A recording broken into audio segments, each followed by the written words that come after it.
وبعد يا أبطال ما راجعنا الجرامر وذاكرناه كويس وكتبناه بإيدينا مرة واتنين وتلاتة، دلوقتي هنحل على الدرس الثالث من كتاب المعاصر على جرامر المضارع التام والمضارع التام المستمر. تعالوا نشوف يا حبايبي الجملة الأولانية بتقول لك I bought some flour. flour اللي هو الدقيق. خدنا have ليه يا حبايبي؟ لأن الفاعل هنا بتاعنا اسمه I، واحنا كنا بنقول مع I we you they بناخد have والتصريف التالت، أما مع he و she و it بنحط has والتصريف التالت. sunflower. إيه الفرق ما بين الجملة number 1 والجملة number 2؟ number 1 الجملة هنا يا حبايبي بادئة بالفاعل، بص كده أنا هنا اللي اشتريت، أنا اللي عملت الفعل. أما الجملة يا حبايبي number 2 بادئة بكلمة sunflower. sunflower هنا يا حبايبي معناها بعض الدقيق. ينفع أقول يا حبايبي بعض الدقيق اشترى ولا اشتري؟ يبقى اشتري، يبقى الجملة هنا مبنية للمجهول. تعال بقى أفكرك بحاجة. صيغة المعلوم والمجهول في المضارع التام قريبين من بعض جدا، دي هاف وهاز وتصريف ثالث، أما في المجهول هاف وهاز وبين والتصريف والتصريف الثالث. طبعا sunflower يا حبايبي كلمة flower في الإنجليزي هي uncountable noun، فهروح لكلمة has been bought. جملة رقم 3 بيقول لك she fed the babies. هي أطعمت الطفل الرضيع أو الأطفال الرضع، يبقى هنا يا حبايبي هي اللي أطعمت تبقى has. طب الأطفال الرضع أطعموا ولا أطعموا؟ أطعموا، يبقى الجملة هنا مبنية للمجهولة تبقى have been. he physics for the last 2 years. عايز أقول هو بيدرس فيزياء لمدة آخر ساعتين، بيدرس فيزياء بقاله ساعتين، يبقى يا حبايبي هروح لكلمة has studied، بيدرس فيزياء بقاله ساعتين. الجملة اللي بعدها بيقول لك the train hasn't arrived. we are still waiting. احنا ما زلنا منتظرين، يبقى هنا يا حبايبي yet، قلنا yet بتيجي في آخر الجملة المنفية وآخر السؤال. mom lunch I can smell her delicious food. يعني يا حبايبي ماما عملت الغداء I can smell، يعني أنا أستطيع أن أشم her delicious food، طعامها اللذيذ. معنى كده يا حبايبي إن ماما جهزت الغداء، فأروح لكلمة has prepared اللي هي letter B. I 3 emails this morning I will send 2 more. هنا يا حبايبي طالما ذكر عدد مرات الفعل يبقى لازم أروح لكلمة have sent. She to the fruit sellers the apples she has bought are tasty. يبقى هنشوف الشخص ده راح ورجع ولا راح ولسه ما جاش. هتبقى طبعا راح ورجع، الإجابة تبقى has been. ليه يا مستر؟ لأنه بيقول لك يا حبيبي التفاح اللي هي اشترته طعمه لذيذ جدا، معنى كده انها راحت وايه وجت. والناس اللي بتلخبط في كلمة has been يا حبايبي وهاف جان، بص يا بطل قلت لك بطريقة سهلة، اللي فيها دبل اي ركبت اي راحت بيها والاي التانية رجعت بيها، اللي فيها دبل اي ركبت اي راحت بيها والاي التانية رجعت بيها، يبقى معنى كده اللي فيها دبل اي معناها راحت وايه وجت. اما اللي فيها اي واحدة يا شباب زي هاز جان راحت ولسه ما رجعتش، فالإجابة هنا يا حبايبي هتبقى letter C.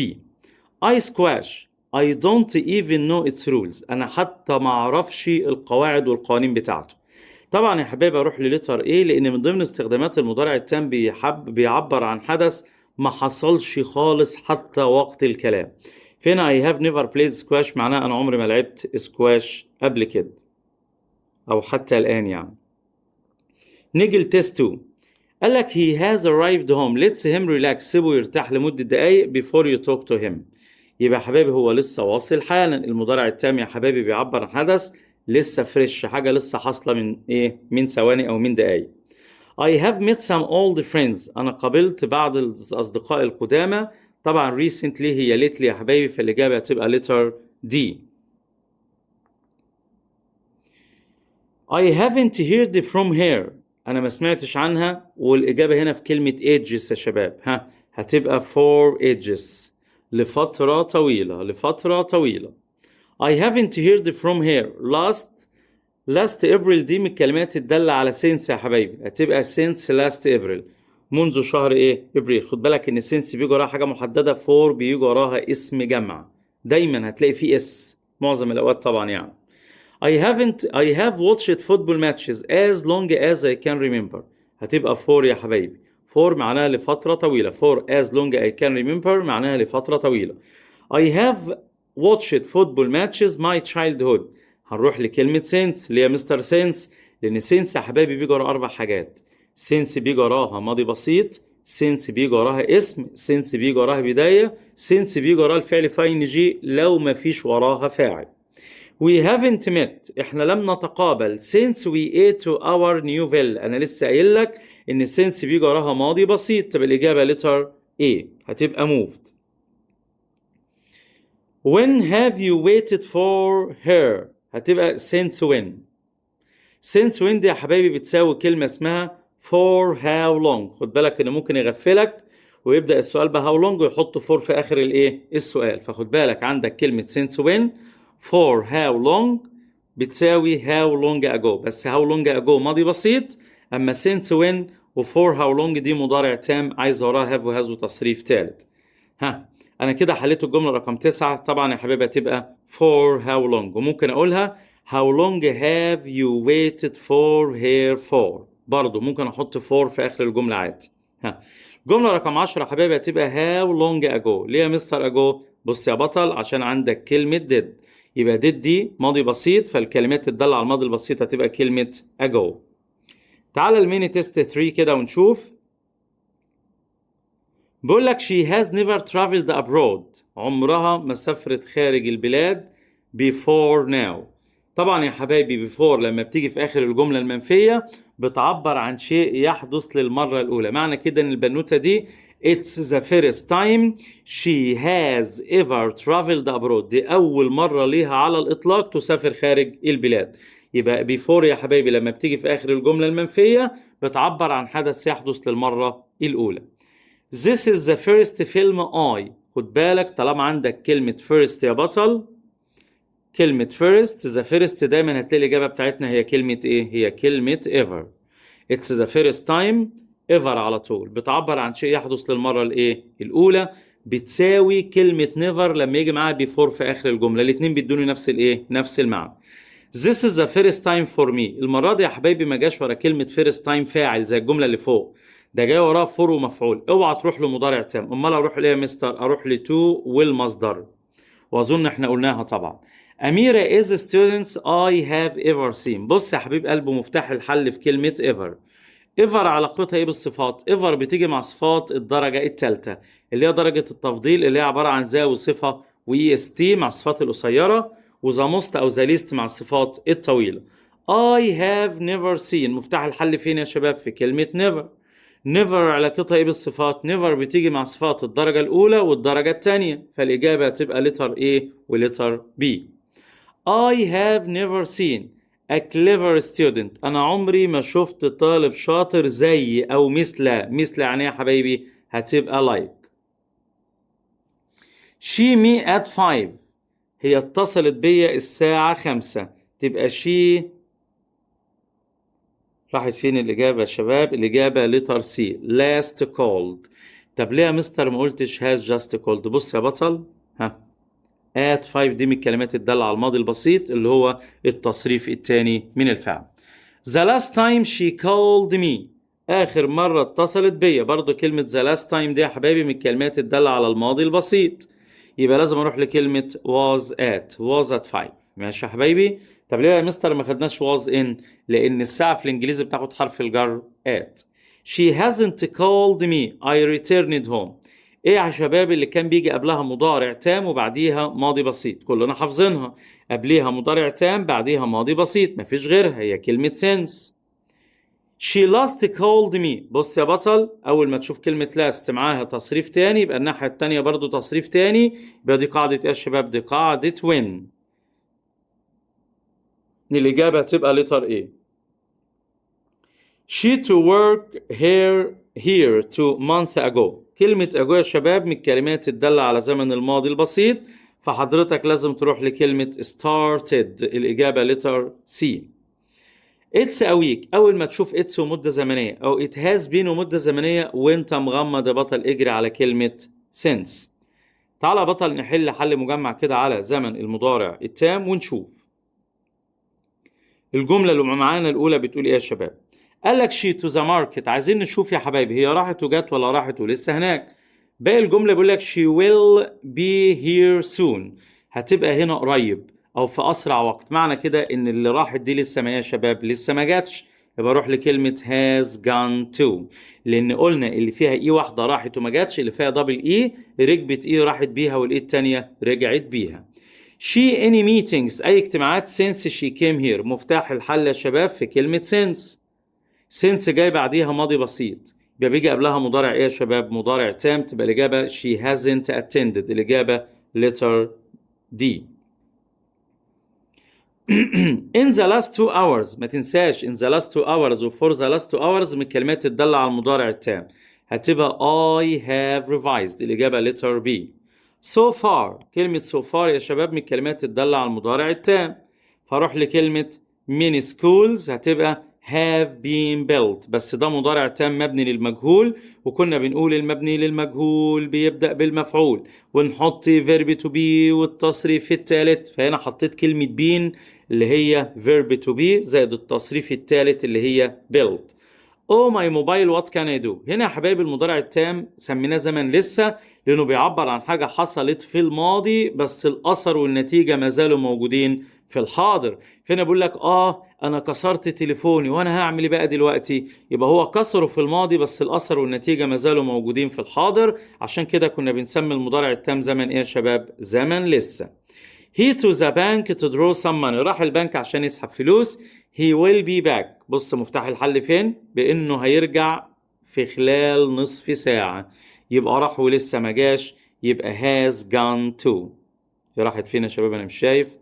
has gone to الإجابة letter B. دكتور تامر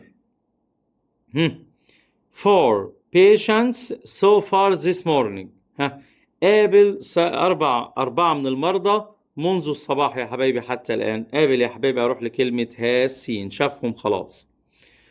طيب nothing like this، خد بالك إن الجملة هنا بادئة بفاعل منفي، يعني ممنوع استخدام كلمة never، لأن never زي الفريق ما تحب الشريك، هي اللي بتنفي، ما تجيش مع فاعل منفي وما تجيش مع فعل منفي. طب إيه يا شباب اللي بيجي مع الفاعل المنفي؟ هي كلمة ever، بتيجي ما بين شقي الفعل عادي جدا مع الفاعل المنفي ومع الفعل المنفي. I haven't traveled to my hometown، أنا ما سافرتش لمسقط رأسي باي باص my early childhood. early childhood يا حبايبي دي اسم، اللي بيجي وراها اسم قلنا كلمة إيه؟ قلنا كلمة since. نيجي للجملة رقم 10، بيقول لك this is the most. بص مفتاح الحل فين يا بطل؟ أهو في كلمة the most. the most دي تفضيل، يبقى عايزة ever، تبقى I have ever challenged. طب يا مستر امتى اروح لهاد ايفر؟ بص يا بطل، بص كده، لو شال از ده اهي وخلاها was، لو شال از وخلاها was. lean in all her assignments، في كل واجباتها، and is going to start at university next month. تجاوزت كل التقييمات بتاعتها حبايبي وهتخش الجامعة. تبقى الإجابة هنا يا شباب الحاجة حصلت في الماضي بس الأثر مازال موجود، هتبقى has succeeded in، نجحت في امتحاناتها. هيثم broke his arm، هيثم دراعه اتكسر، and has to stay in bed، مضطر انه يمكث في الفراش او في السرير. so he watching سوري يا شباب a lot of programs recently، يبقى has been watching، بيتفرج على افلام في السرير بقاله فترة. كايرو streets are muddy، شوارع القاهرة مطينة بطين. because it يا شباب all day، بصوا مفتاح الحل فين؟ في كلمة all day، طوال اليوم. طالما مديني مدة زمنية قلنا اللي بيهتم بالduration يا حبايبي هو المضارع التام المستمر، تبقى الإجابة has been raining، الإجابة letter C. he is still، بص عامل إيه؟ بيأكد إن الحدث ما زال مستمر. he is still doing the homework، طالما لسه still ما زال تبقى has been doing، لسه بيعمل الحاجة دي. Scientists in China researching the side effects، بيدرسوا أو بيبحثوا عن الآثار الجانبية لكوفيد 19 بقالهم سنين. they are still، بص كده، طالما قال لك they are still doing this task ما زالوا الحدث لسه شغال ومستمر، يبقى they scientists have been researching. a long time has passed، a long time has passed معناها وقت طويل عدى شباب. ايه اللي كان بيجي قبلها مضارع تام وبعدها ماضي بسيط؟ مفيش عندي غير كلمة ايه؟ since. رانيا as a doctor for the last 10 years. for the last 10 years يا حبايبي من الكلمات تدل على المضارع التام والمضارع التام المستمر، الاتنين صح. هتبقى has been working. طب يا مستر انا عايز اعملها has worked، صح وربنا صح، مفيش اي فرق ما بينهم، لان since و for لما بيجوا مع المضارع التام المضارع التام المستمر مع الافعال اللي بتستغرق وقت زي work و live، الاتنين لهم نفس المعنى. جملة رقم 18 we our old friends for years they are too busy. عايز اقول احنا ما قابلناهمش يا حبايبي عشان هم مشغولين، تبقى we haven't met. دي الجملة رقم 18. كوباية الشاي الجميلة بتاعتك بقى وتعالى ورايا كده على الجملة رقم 19. قال لك although على الرغم من he to France twice this year. مفتاح الحل فين يا حبايبي؟ اهو في كلمة twice. طالما ذكر عدد المرات يا بطل يبقى has been to. اوعى تروح لجان to، لان been to بتيجي مع في حالة ذكر عدد المرات او المسافة او الكمية. مسافة او كمية، وتستخدم في الاثبات والنفي والسؤال، هي الاشمل. اما جان في الاثبات يا شباب. they each other for a long time. طبعا يا شباب الاجابة هنا هتبقى have known. طب واحد يقول لي يا مستر ليه مش have been knowing؟ ما انت قلت لي ان الاتنين بيساووا بعض في حالة وجود كلمة since او كلمة for. هقول لك يا بطل ان الفكرة كلها في الفعل نو، لان الفعل نو من افعال السكون ما بيجيش معاه الاي ان جي، بيمنع الاستمرار، ما ينفعش ياخد اي ان جي. A terrible accident حادث فظيع، عايز اقول حصل او حدث، هتبقى has taken place. انا قلت لك قبل كده ان المضارع التام لما اجي احكي حاجة الخبر بنقله او بكتبه في زمن المضارع التام، اما تفاصيل الخبر بعملها في زمن الماضي البسيط. You needn't make a food delivery. حضرتك مش محتاج تطلب أكل جاهز أو أكل توصل لنا أكل لحد هنا. I ate a good meal already. هتبقى I have cooked. أنا طبخت. It's been 4 months since. قلت لك أول ما تلاقي مدة زمنية وبعد since حفظناها حبايبي بيجي وراها ماضي بسيط تبقى since we visited our friends. نيجي للجملة رقم 24 بيقول لك my friend a health problem. ها هيلث بروبلم ده اسم يا حبايبي، يبقى صاحبي ينفع اقول بيكون مشكله صحيه ولا عنده مشكله صحيه؟ عنده مشكله صحيه، هتبقى هاز هاد. اما هاز بين معناه صاحبي هو اللي مشكله صحيه. سوري فور بينج ليت، اسف على تاخيري. سير بليز ليت مي ان، لو سمحت دخلني. يبقى اي هاف بين ستاك، انا كنت عالق محشور في المرور. لحظه يا شباب انا رحت الهاد، انا بدات اهنج. اساسا الساعة دلوقتي كام؟ 3:10 فجرا، 3:10 الفجر، بدأت اهنج. I haven't met the boss. It's my first time. بص مفتاح الحل فين؟ It's my first time. طالما بطل اداك It's my first time ما تلخبطش وتروح تاخد لي كلمة yet، تروح كلمة before. before يا حبايبي لما بتيجي مع جملة منفية بتعبر عن شيء يحدث للمرة الأولى، والجملة دي مهمة جدا. My uncle as a teacher for 15 years now he is an accountant in a small company. بص يا بطل حرف الجر فور ده مشترك ما بين زمنين. فور لما يجي وراها مدة زمنية ممكن يجي مع المضارع التام وممكن يجي مع الماضي البسيط. هقولها لك بطريقة بسيطة قوي. الماضي البسيط مات وانتهى، الماضي البسيط مات وانتهى، اما المضارع التام لسه شغال. شوف الجملة التانية هنا بتقول لك ان الحدث الاولاني ده مات وانتهى ولا لسه شغال. بقول لك عمي كان مدرس لمدة 15 سنة دلوقتي بقى محاسب في شركة صغيرة، يبقى معنى كده ان شغلانة عمك كمدرس اصبحت ماضي وانتهى، ماضي ومات، فالاجابة هتبقى letter A worked. I haven't seen Lean. طبعا الجملة دي بتغفل ناس كتير، الناس بتشوف كلمة the last time تجري على for. اقرا الجملة الأخيرة يا بطل. الإجابة هنا هتبقى كلمة since هي الوحيدة اللي بيجي وراها جملة في زمن الماضي البسيط. We wanted to know. احنا عايزين نعرف. الجملة رقم 29 هتبقى for how long. For how long I have been a member in this sports club. We wanted to know كان أصح يا حبايبي نقول he wanted to know for how long I had been. I had been. ليه يا حبايبي؟ لأن الجملة دي متحولة من direct لإيه؟ لإنdirect. ده كان الأصح يعني.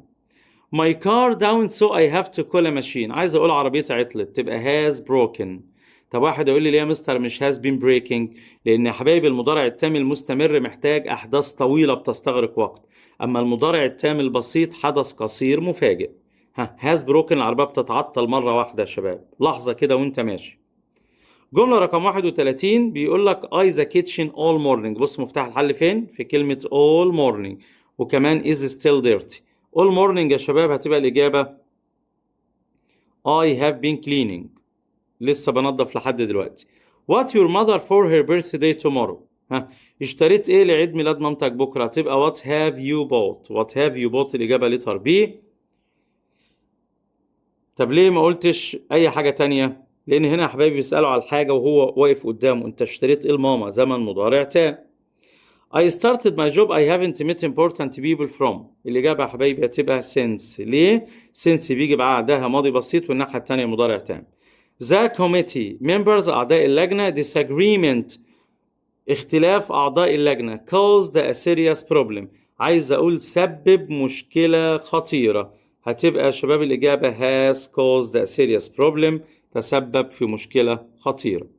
تعالى يا بطل بقول لك which of the following sentence واحدة من العبارات التالية is structurally correct صحيحة من ناحية التركيب والتكوين بتاعها.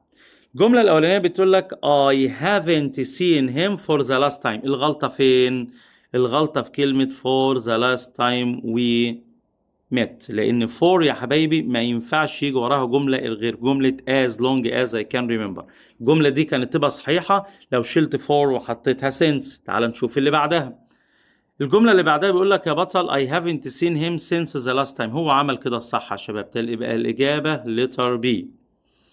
Which of the following sentence is structurally correct؟ واحدة من العبارات التالية صحيحة. تعال نشوف الأولانية. قال لك he's exhausted because he hadn't. بص الغلطة فين يا بطل؟ الغلطة في hadn't. المفروض كان قال لي إيه؟ المفروض كان قال لي hasn't. المفروض. ليه؟ عشان أنا علمتك قلت لك إن المضارع عايز مضارع. علمتك قلت لك إن المضارع عايز مضارع.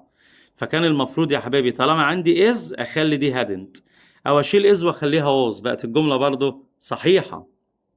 فكده أول واحدة فكست مننا يا شباب. تعالوا للجملة الثانية يا أبطال. قال لك he was exhausted. هو كان منهك ومرهق. because بص عمل إيه يا بطل؟ حط هنا was، راح حاطط لي هنا has. غلط، كانت was هنا تبقى عايزة had هنا، أنا لسه شارحها فوق. فتعال نشوف he is exhausted. بص هنا is والناحية التانية has، تبقى الإجابة letter C هي اللي صح. علي last caught fish. علي آخر مرة اصطاد فيها سمك when he was in Alexandria، لما كان في اسكندرية. ده معناها إن علي ما اصطادش سمك منذ أن كان في مدينة الإسكندرية. يبقى الإجابة يا حبايبي هتبقى letter C. مش عارف أنا بحول ليه كده، بدأت أحول يا شباب. الإجابة هتبقى letter C. دي الجملة رقم 37. تعالوا يا حبايبي للجملة رقم 38. بقول لك my friend arrived at school a moment ago. كلمة a moment ago equal كلمة just يا شباب، بس just بتيجي ما بين شقي الفعل، فالإجابة تبقى has just arrived. Which of the following is structurally correct؟ واحدة من العبارات التالية صحيحة لغويا أو تركيبيا. تعال نشوف أنا واحدة فيهم صح. أول واحدة بقول لك have you already traveled to Luxor by plane؟ طبعا already ما تجيش ما بين شقي الفعل في السؤال، ممكن تيجي في آخر السؤال للتعبير عن الدهشة أو استغراب. فالإجابة الأولانية تبقى غلط. الجملة الثانية have you ever traveled to Luxor by plane؟ طبعا هي يا حبايبي ever بتسأل عن خبرات سابقة أو مواقف مريت بها في حياتي، بتيجي في السؤال قبل التصريف التالي. بقول لك which of the following is structurally correct؟ نفس الموضوع، عايز العبارة الصحيحة. بقول لك since years. غلط طبعا، since ما يجيش وراها كلمة years أبدا، عايزة for بيجي وراها اسم جمع. تعال نبص على letter B. it's years since I have. since عايزة وراها ماضي بسيط، يعني لو شال have تبقى صح. طيب تعال نشوف letter C. it's years since I played. يبقى هي دي الإجابة الصحيحة، لأن دي اللي أنا عدلتها في letter B. she has been to America. احنا قلنا اللي فيها دبل اي ركبت اي راحت بيها، والاي التانية رجعت بيها. معنى كده ان هي ما بقتش موجودة هناك، تبقى she is longer there، لم تعد موجودة هناك. مي has never flown before this time. مي عمرها ما سافرت قبل الوقت ده. بص كده يا بطل، انا قلت لك never لما تيجي مع before في جملة منفية، لان never بتنفي، يبقى بتعبر عن شيء يحدث للمرة الأولى. شيء يحدث للمرة الأولى. يبقى الإجابة فين يا شباب؟ ها، شيء يحدث للمرة الأولى يا بطل. تبقى it's the first time for May to fly. الإجابة letter A. ولسه هشرح لك الكلام ده في الرايت إن شاء الله. رودينا is the cleverest girl I have ever known. طبعا يا حبايبي دي صيغة تفضيل، صيغة تفضيل، وعايزني أشوف إجابة صحيحة زيها بالظبط. رودينا is as clever as some girls I have known before. أول واحدة طبعا هتبقى غلط، أول واحدة هتبقى غلط. طيب رودينا is less clever than some girls I have never before. غلط برضو. طيب الجملة اللي بعدها رودينا is عشان مش معناها، المعنى غلط. لسه يا حبايبي معناها إن هي أقل مهارة من كل البنات اللي أعرفهم قبل كده. رودينا is cleverer than. رودينا أشطر من بعض البنات اللي أنا أعرفهم، وما قالش بعض وقال كل الإيه؟ كل البنات. تبقى الإجابة يا حبايبي ما عادش غيرها الليتر دي. رودينا is cleverer than all girls. رودينا أشطر من كل البنات اللي أنا أعرفها. I have never eaten such a delicious meal. عمري ما أكلت وجبة لذيذة زي دي. عايزين يا حبايبي نختار إجابة ليها نفس المعنى. معنى كده إن أنا مستمتع بالوجبة دي ولا غير مستمتع؟ مستمتع طبعا. تبقى الإجابة letter B. نيجي يا حبايبي لآخر جملتين معانا. بيقول لك I have never gone fishing. أنا عمري ما رحت اصطدت قبل كده. احنا قلنا يا حبايبي إن never لما بتيجي مع المضارع التام بتعبر عن شيء عمره ما حصل قبل كده. بتساوي إيه يا شباب؟ I haven't ever gone fishing. الإجابة تبقى letter B، لأن ever تيجي في النفي برضه يا شباب. My wife hasn't gone out since Friday. زوجتي لم تخرج منذ يوم الجمعة. معنى كده يا شباب إن هي لحد دلوقتي ما خرجتش، أو آخر مرة خرجت فيها كان يوم الجمعة، فهتبقى الإجابة letter A. My wife last went out on Friday. I have lived in Edfu since 1999. أنا عايش في مدينة إدفو من عام 1999. معنى كده إن الشخص ده ساب إدفو ولا لسه عايش فيها؟ لسه عايش فيها. لو أنت رحت الليتر A يبقى معناها إن الشخص ده عاش في إدفو سنة 99 وسنة 2000 ما كانش عايش، ولا 2001 كان عايش. يبقى دي السنة الوحيدة اللي هو عاش فيها. يبقى الإجابة كده غلط، لأن المضارع التام معناه لسه، الحدث لسه مستمر مع since for. يبقى الإجابة هتبقى letter C. I started to live in Edfu in 1999. طبعا يا حبايبي عند الجنرال اكسرسايز برضو معانا اهو. بقول لك I ate Oliver Twist all day. all day يا حبايبي من الكلمات الدالة على زمن المضارع التام المستمر. بص كده ادي كلمة all day، وطالما لسه القراءة لسه مستمرة ولسه ما خلصت يا حبايبي يبقى نروح لكلمة have been reading. Your clothes are really dirty. ملابسك متسخة. بص يا بطل عندك are اهي، الزمن هنا مضارع، قلت لك المضارع عايز مضارع، يبقى ما عندكش غير letter C. have you been doing. الإجابة هتبقى letter C. My father والدي traveled abroad. he prefers to spend his time. بيفضل يقضي وقته قاعد في هدوء في القرية بتاعتنا. يبقى معنى كده ان والدي عمره ما خرج بره البلد. يبقى حاجة بتعبر عن شيء لم يحدث من قبل، يبقى هي كلمة never. يبقى has never وممكن اقولها hasn't ever. الاتنين صح. has never يا حبايبي هي hasn't ever. الاتنين بيساووا بعض.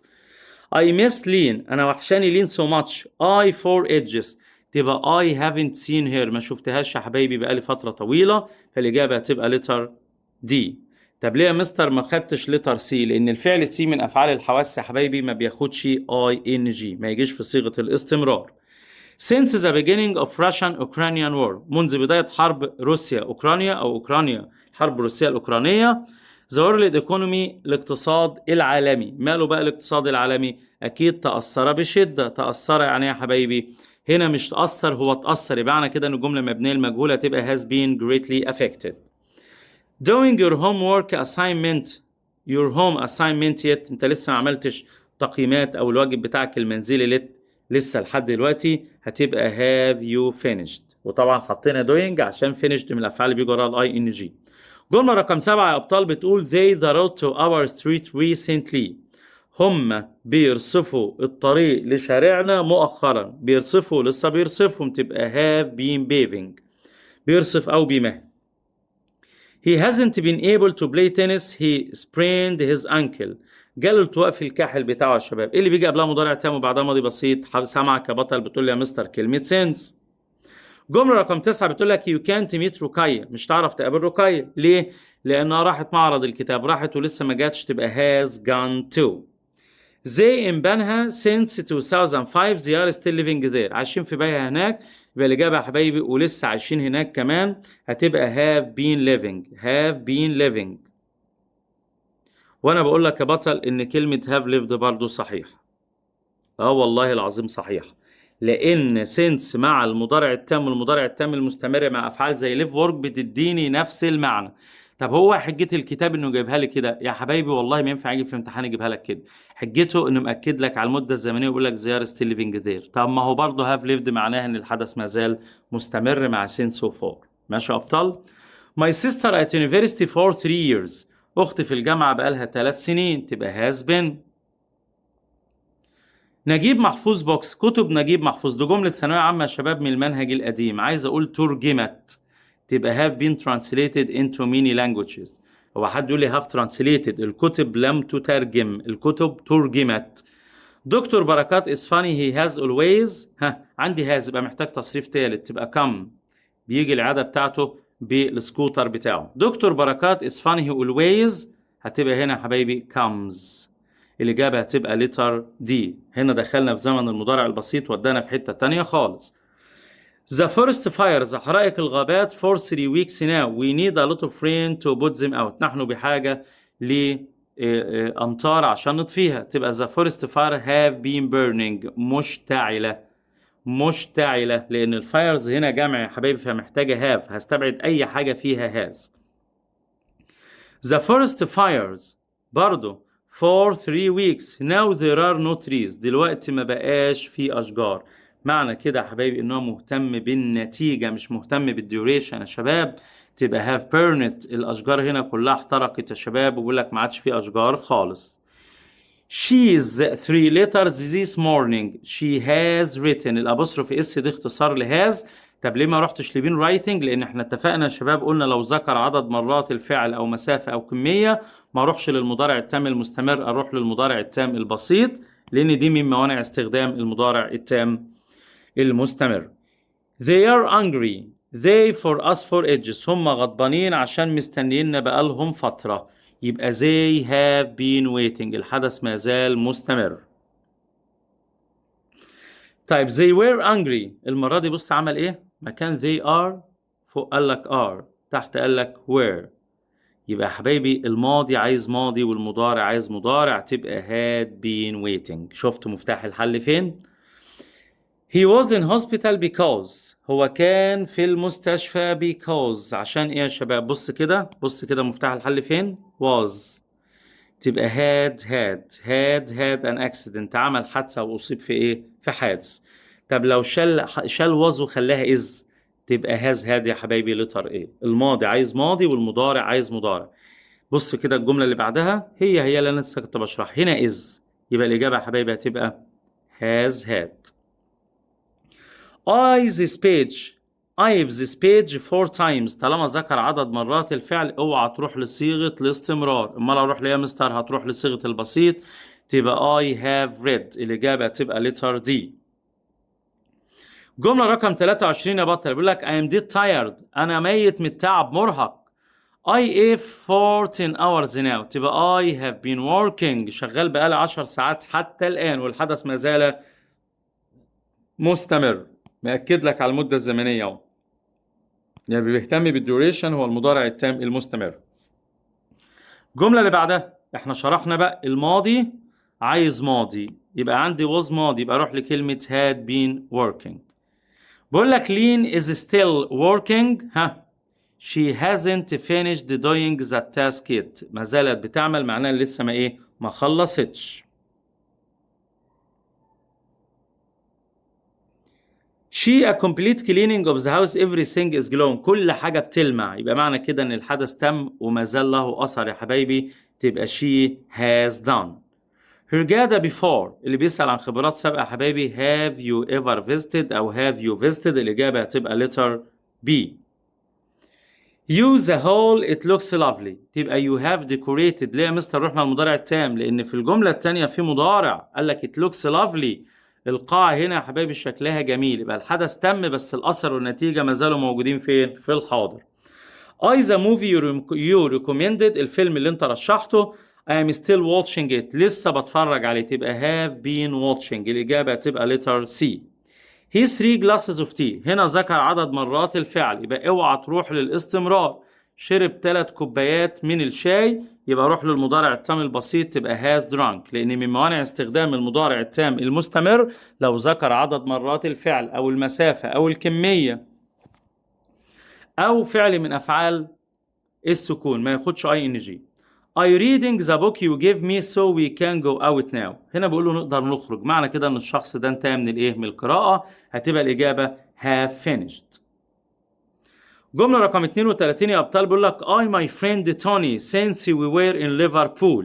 يبقى أنا عارف صاحب توني منذ أن كنا في ليفربول. تبقى have known. ها؟ واحد يقول لي يا مستر طب ليه مش have been knowing؟ هقول لك يا بطل لأن الفعل know من أفعال السكون بيمنع وجود ال ING. I 2 kilometers to school يا شباب. ها مفتاح الحل فين؟ في 2 kilometers يا شباب. أنا قلت لك يا بطل طالما ذكر عدد مرات الفعل أو ذكر مسافة أو ذكر كمية حضرتك ما تروحش للمضارع التام المستمر. هتروح للمضارع التام البسيط. تبقى I have run. Please help me. لو سمحت ساعدني. يبقى معنى كده ان الشخص ده حصل له حاجة في الماضي بس مازال متأثر بيها في الحاضر. تبقى I have lost. والجملة دي يا حبايبي جملة ثانوية عامة. How long I wish it would stop. أتمنى إن الدنيا هنا تبطل شتاء. خد بالك إن I wish لما بيجي معاها would بتعبر عن شكوى أو ضيق أو أمر مزعج. كنا بنقول بعد I wish اوعى تروح للزمن الأصلي. تبقى how long has it been raining. الدنيا لسه بتمطر. عرفت منين؟ من باقي الجملة التانية بيقول لي يا ريتها تبطل مطر. نيجي للجملة اللي بعد كده look someone that window. شخص ما كسر الشباك. يبقى الشباك اتكسر في الماضي بس لسه مكسور والأثر والنتيجة ما زالوا موجودين. have you been studying English. هتبقى يا حبايبي how long أو for how long. الاتنين صح. did you start. بص يا بطل مفتاح الحل في كلمة did يبقى روح لكلمة when أو how long ago. how long ago did you start studying English. when برضو والله يا شباب when did you start English. شايف نفس الاختيارات. when برضو صح يا شباب لأن when did you start English هيها how long ago did you start studying English. I letters all day. بص يا بطل مفتاح الحل في كلمة ايه؟ all day. تبقى لسه الشخص شغال. تبقى I have been typing. وتايب معناه يكتب على لوحة مفاتيح. It's the first time. It's the first time يبقى مضارع تام. تبقى I have seen أو I have ever seen. الاتنين صح. جملة رقم 41 بيقول لك splendid. شيء رائع. Has Sama done all the washing up already. لأن already بتيجي في آخر السؤال الدل على الدهشة. عرفت منين في دهشة؟ مديك تعجب اهو بطل. Great news. يا خبر عظيم انت فزت بالمسابقة. تبقى you have won the competition. الإجابة تبقى letter A. تعالوا يا حبايبي للجملة رقم 43 بيقول لك it's more than 40 years since I traveled abroad. أكتر من 40 سنة منذ أن سافرت خارج البلاد. أكتر من 40 سنة منذ أن سافر خارج البلاد. يعني ما سافرش بره بقاله 40 سنة أو آخر مرة سافر فيها منذ 40 عام. فين الإجابة اللي هنا يا شباب؟ هتبقى I last traveled abroad 40 years ago. هنيجي بعد كده حبايبي يقول لك this is the 6th email. ده سادس إيميل أبعته النهاردة والعدد ما زال قابل للزيادة. تبقى I have sent today. وطالما ذكر عدد مرات الفعل اوعى تروح للمضارع التام المستمر الموجود في اللتر B. I started to know my neighbor عمر. بدأت أعرف صاحب عمر لما عزلنا. قلنا moved into معناها يعزل أو ينتقل لمكان جديد يا حبايبي بس لازم يجي وراها مفعول. لما عزلنا من 10 سنين. هنا بقى في تركاية ان الفعل نو انا عمال اقوله لك من افعال السكون ما بياخدش ING. يبقى اي اختيار في كلمة knowing اوعى تروح له. فالاجابة هتبقى letter D. I have known my friend عمر since 2015. طيب I was on the ground just after finishing line out of breath. قاطع النفس يا شباب. وهنا ذكر لك ايه يا بطل؟ ذكر لك المسافة. واحنا قلنا ذكر مسافة ذكر مدة زمنية ذكر ايه تاني يا شباب؟ ذكر كمية. حضرتك اوعى تروح لصيغة الاستمرار. طبعا كلكم انا عمال بتكلم عينيكم راحة لكلمة هافران، هقول لك غلط، الإجابة هتبقى هدران. هقول لك ليه يا بطل، وكل شوية المعاصر يغفلنا، لأن الإجابة هنا ايه يا شباب؟ واز. الفعل هنا واز، الماضي عايز ماضي والمضارع عايز مضارع. هفضل اقولها لك لآخر السنة. I am on the ground اهو اقولها لك اهو بطل، حط لك الفرق ما بين الاثنين. المره دي حط كلمه am، يبقى لازم اروح الناحيه الثانيه بطل لكلمه have run. اتمنى تكون فهمت الفرق. جمله رقم 48 بيقول لك which of the following is correctly structured. عايز واحده تكون صح يا شباب. ها، I have been drinking غلط. ليه؟ لانه ذكر هنا الكميه، يبقى غلط، ما ينفعش اجيب صيغه الاستمرار، واللي بعدها فيها صيغه استمرار تبقى غلط. تبقى الاجابه يا حبايبي I have drunk 4 liters of water today. واحد يقول لي يا مستر مش هاد درانك ليه؟ الماضي التام ده يا حبايبي محتاج ترتيب او حدث تم قبل وقت محدد، اما المضارع التام بيعبر عن حدث العدد فيه قابل للايه؟ للزياده، وهنا عدد لترات الميه ما زال قابل للايه؟ للزياده. تعالوا يا حبايبي الاخر 4 جمل معانا، عشان الرايت هنشرحه في فيديو خاص بيه لوحده، علشان اشرح لك فيه على الرايق كده مع كوبايه شاي جميله، وحاول تفهم الدنيا، لان السؤال ده نازل جديد وملخبط معظم الناس. He a match for 2 months now. تبقى ايه يا حبايبي؟ الإجابة هتبقى letter D. He hasn't watched a match. لم يشاهد مباراة بقاله شهرين حتى الآن. I last October. ها، أنا إيه في آخر أكتوبر حصل لي يا شباب؟ تبقى كلمة last إحنا قلنا من الكلمات الدالة على زمن. الماضي البسيط. أنا تهت يا شباب، إحنا في الجملة رقم كام؟ he a match for 2 months، يبقى he hasn't watched دي قلناها. طيب دي الجملة رقم 49. الجملة رقم 50 يا شباب I last October، يبقى I haven't seen my cousin since last October. ليه يا حبايبي؟ لأن since هي اللي بيجي معاها كلمات دالة على الماضي، قلنا بيجي معاها شيء محدد، وأكتوبر ده شهر محدد يا شباب. طيب she dinner for 1 hour before her children returned home. تعالى يا بطل اقول لك التخفيله بتاعتنا فين. تخفيله ان انت عمال تحل مضارع تام مضارع تام مضارع تام مستمر مضارع تام مضارع تام مستمر، بتلبس ما بتاخدش بالك من التركايه. انت عندك هنا before، واحنا حافظينها من السنه اللي فاتت before but had، يبقى انا كده عيني على الاجابه اللي فيها had، يا اما had prepared يا اما had been preparing، بس هنا اداني مده زمنيه، فهروح لكلمة had been preparing. هو ايه اللي جايب الزمن ده في الموضوع ده؟ عشان تبقى فاهم بس ان ده كان جرامر الوحدة السبعة السنة اللي فاتت والوحدة الأولى، فعمال طبعا نفس الكلام، الكتاب الخارجي بيجيب نفس الأسئلة من منهج السنة اللي فاتت وعمال يحط عليك. الجملة رقم 52 والأخيرة معانا يا حبايبي my aunt in Aswan for 15 years only now she is living in Giza. أنا قلت لك الماضي البسيط مات وانتهى. شوف حرف الجر فور هنا ومدة بيجي مع المضارع التام والمضارع التام المستمر والماضي البسيط. لو الحدث هنا ما زال مستمر يا حبايبي اروح للمضارع التام او المضارع التام المستمر، الاثنين صح قولا واحدا، الاثنين صح. طب الحدث لو مات لمنتهى يبقى اروح للماضي البسيط، فالاجابه هتبقى لتر دي. وبكده يا حبايبي يكون حلينا على المضارع التام والمضارع التام المستمر. ان شاء الله في الفيديو اللي جاي هشرح لك سؤال الرايت. الشرح يا حبايبي مش هيبقى مجرد حل وخلاص، لا ده انا هعرفك ازاي تحل بخطوات منظمه ومرتبه كمان ان شاء الله. سلام يا شباب.